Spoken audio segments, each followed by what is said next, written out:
average person that does a podcast, they put out 7 episodes and they quit. So I'll record 14 before I ever put any out. And I'll put them out there. I'll see if they like it. I'll see if people like it. But for 8 months, it was just imposter syndrome. Who the fuck will listen to me? Why would they listen to me? There's no reason why somebody would listen to me. Did you have imposter syndrome come in when you started to actually go down this route and decide this is something that you wanted to try? So, of course. And here's what I want to talk about.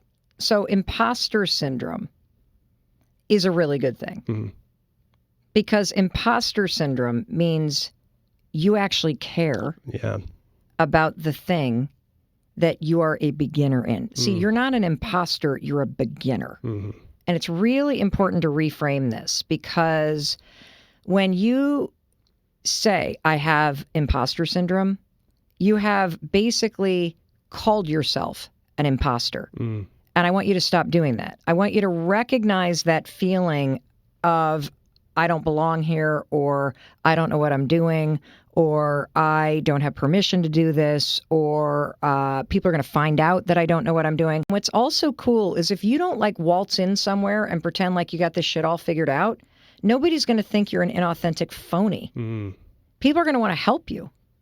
And so, you know, we did a podcast episode with my daughter who lives here in Los Angeles, and she's now I'm trying to like sit up, and I'm also going to flip myself back off this chair. And she's a singer-songwriter, studying it for 4 years, and she had this extraordinary opportunity of going to the Newport Folk Festival this summer. Mm-hmm. And she is standing backstage with like the people that inspire her, mm-hmm. right? And like they're right there. Oh my God, that's how, you know, like, and we had this whole conversation about this topic and how she was crippled for the first 5 hours sitting in the artist tent next to all these people that inspire her career. And then all of a sudden she had this epiphany where she's like, I'm going to sit here alone and miss out on this opportunity.